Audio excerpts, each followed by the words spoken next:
నా కారు, నా 2016లో కొనుక్కున్న నా కారు టో చేసుకొని ఆల్మోస్ట్ 9 ఇయర్స్ కారు.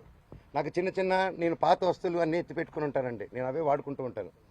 అండ్ నాకు ఆ సోకులు లేవు. అది తీసుకొచ్చి ఆ కారుని టో చేసుకొని తీసుకొచ్చేసి వెళ్ళిపోయి ఆ రోడ్డు మీద వదిలేరు. నా మా వైఫ్ కారు మినీ కూపర్, దాన్ని టో చేసుకొని తీసుకొచ్చి ఆ గ్రౌండ్లో వదిలేరు. ఆ గ్రౌండ్లో వదిలి అక్కడ కర్చీఫ్లు కట్టుకొని రౌడీ షీటర్లు అందరూ దిగి దగ్గరుండి దాన్ని టో చేసుకొని మళ్ళీ తీసుకెళ్ళి అక్కడ వదిలేరు. ఇవన్నీ గురువారెడ్డి గారికి అవునా ఇంత గలీజ్గా ఎందుకు చేస్తున్నారు, ఇది బాగాలేదు మనోజ్ గారు అని చెప్పి సీఏ గారు చాలా ఫీల్ అవుతున్నారు, కానీ యాక్షన్ తీసుకోలేదు. నేను వెళ్ళండి సార్ మా వాళ్ళు అన్నారంటే ఇంటికి వెళ్ళారు. ఇంటికి వెళ్ళి మా సెక్యూరిటీ ఎక్కడని చూశారు.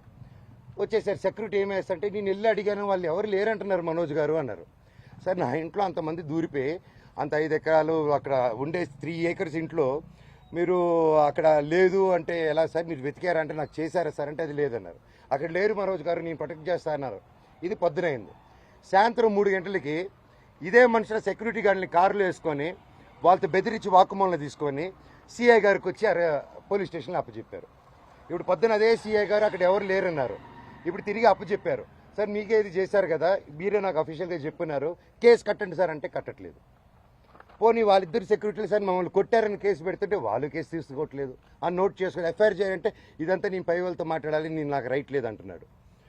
పోనీ నేను జైపూర్ నుంచి ఒక పక్క పాప బర్త్డే సెలబ్రేట్ చేసుకుంటూ జైపూర్ నుంచి మెయిల్ పెట్టాను, సార్ ఇలా జరుగుతుంది, గివ్ ప్రొటెక్షన్, కనీసం నా పెట్స్కి ఏం చేయకుండా చూడండి అనేసి యాజ్ సింపుల్గా నేను పెట్టాను. దానికి కలెక్టరేట్కి పెట్టాను, అందరికీ పెట్టాను. పెడితే నో రిప్లై. దానికి నేను డిజిటల్ సిగ్నేచర్ చేసి పంపించాను, నో రిప్లై. ఇవంతా చల్లవు అని చెప్పి సీఏ గారు చెప్పారు. పోనీ కంప్లైంట్ వచ్చింది కదా సార్, యాక్షన్ తీసుకుంటే లేదు. సరే నేను ఊరి నుంచి వచ్చాను.